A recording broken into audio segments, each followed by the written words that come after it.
Assalamualaikum warahmatullahi wabarakatuh. Selamat datang di Teras Cinta, temu rasa pecinta pendidikan PGRI Cabang Purwokerto Utara. Di sini tempat paling tepat untuk kita membahas dan mengupas tuntas pendidikan. Penasaran kan? Maka dari itu, tetap di sini dan nikmati obrolan asik di Teras Cinta. Perkenalkan, saya Oktarina yang akan memandu Teras Cinta kali ini.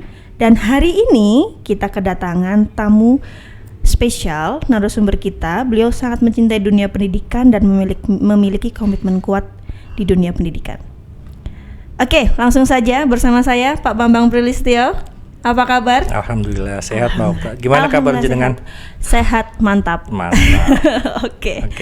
Pak Bambang, seperti yang kita ketahui baru-baru ini pendidikan Indonesia sedang berbenah pasca pandemi COVID-19.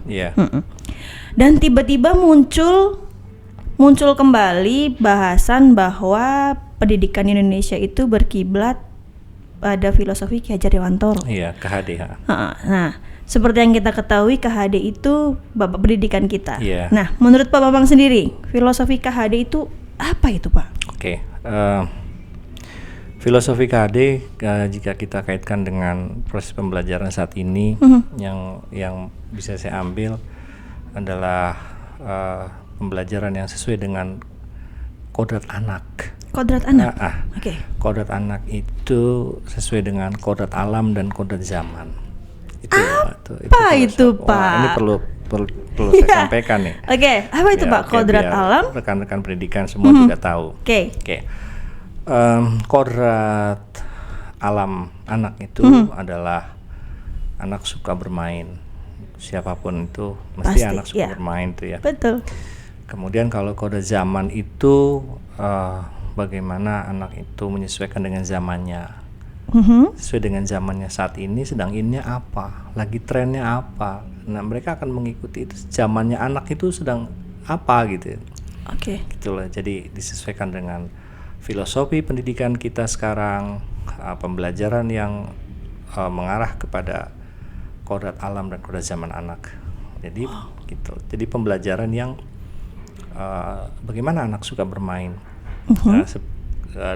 seperti pada tema kita, gitu kan, bahwa sekolah itu sebagai taman pendidikan. Taman pendidikan dianalogikan bahwa taman itu adalah tempat bermain. Anak-anak otomatis senang belajar dalam suasana bermain, sambil bermain. Nah itu kenapa dimaknai taman bermain. Jadi mereka jadi sambil bermain. Dan tidak lupa juga dengan pembelajaran yang sesuai dengan kode zaman anak, perkembangan zaman anak sekarang lagi apa. Nah itu harus diikuti gitu. Sesuai. Jadi dua itu tadi, kode anak dan kode zaman itu. Artinya pembelajaran itu harus dikemas dengan menyenangkan ya, Pak? Tentu. Dan itu diupayakan semua proses pembelajaran yang kita buat, kita laksanakan di sekolah itu pembelajaran yang menyenangkan. Bagaimana? Salah satunya adalah bagaimana membungkus pembelajaran itu dengan permainan. Itu jadi menjadi proses pembelajaran yang menyenangkan. Kemudian dibalut dengan menggunakan perangkat-perangkat yang anak biasa menggunakan. Anak itu sudah tidak aneh lagi, bahkan sudah familiar dengan kehidupan anak. Misalkan seperti gawai.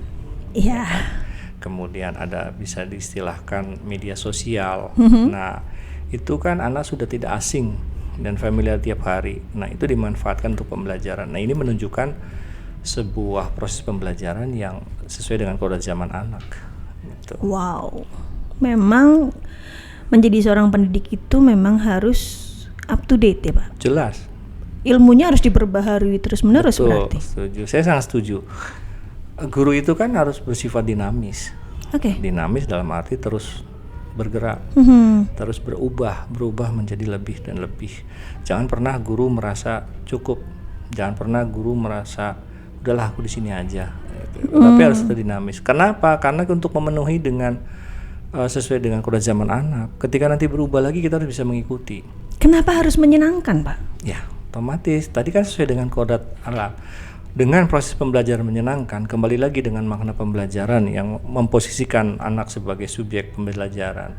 Subjek di sini mereka yang melaksanakan, bukan guru. Nah, jangan sampai kita sebagai guru itu diibaratkan seperti radio bodol, radio bodol yang monitok gitu kan. Anak hanya sebagai pendengar yang monoton, mereka akan jemu.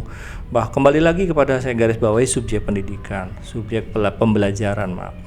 Dalam subjek pembelajaran mereka yang melaksanakan namanya subjek gitu kan. Nah, sehingga guru hanya sekedar sebagai fasilitator, menyediakan perangkat, menyediakan alat apa yang akan mereka gunakan. Disitulah makna dari menempatkan anak sebagai kodrat alam dan kodrat zamannya.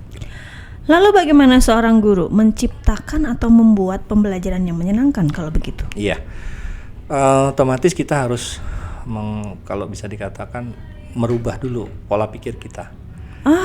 Dengan merubah pola pikir kita, yaitu bagaimana supaya kita selalu menciptakan pembelajaran menyenangkan. Setelah merubah pola pikir kita mempersiapkan dengan cara mencari referensi apa aja sih model pembelajaran yang menyenangkan itu seperti apa. Kemudian setelah itu kita buat rencana pembelajaran atau skenario pembelajaran sebaik-baiknya sehingga pembelajaran ini bisa menjadi optimal. Baru kita laksanakan. Tidak lupa, kembali lagi untuk memenuhi kodrat zamannya anak, kita menggunakan perangkat-perangkat teknologi informasi dan komunikasi yang kita bisa pakai sehingga anak menjadi lebih menikmati, lebih senang, apalagi dibalut dengan permainan-permainan. Kan sekarang sudah banyak permainan-permainan digital juga yang kita manfaatkan untuk proses pembelajaran. Nah, dengan begitu nanti memenuhi dua hal tadi, kodrat alam, kodrat zaman, dan menjadi menarik bagi anak dalam proses belajar, proses pembelajaran juga gitu. Terakhir Pak Bambang, apa yang ingin Pak Bambang ini sampaikan untuk sobat pendidik? Ya, saya ingin menyampaikan untuk diri saya sendiri dan juga untuk rekan-rekan pendidik semuanya. Marilah kita senantiasa menciptakan proses pembelajaran yang menyenangkan. Karena proses pembelajaran menyenangkan itu sesuai dengan kodrat alam dan kodrat zaman anak, dengan menggunakan perangkat-perangkat teknologi informasi komunikasi yang sudah tidak asing bagi anak. Dan jangan lupa bahagia. Wow, beri tepuk tangan untuk Pak Bambang, hebat. Sobat pendidik, satu kata yang saya garis bawahi oleh Pak Bambang, jangan lupa bahagia. Betul, karena bahagia itu penting. Terima kasih. Hebat sekali Pak Bambang, garis besarnya, pesannya, pecutan semangatnya, mantap sekali. Sobat pendidik tetap ingat yang tadi. Oke, terima kasih Pak Bambang untuk temu rasa hari ini. Untuk sobat pendidik, jika kamu suka, jangan lupa klik like dan subscribe-nya agar sobat pendidik tahu info-info paling teranyar mengenai Teras Cinta. Oke. Akhir kata dari saya, Oktariana Dewi Puspasari, rekan kerja saya, Paskalis Adi, dan narasumber saya, Bambang Prilistio. undur diri. Wassalamualaikum warahmatullahi wabarakatuh.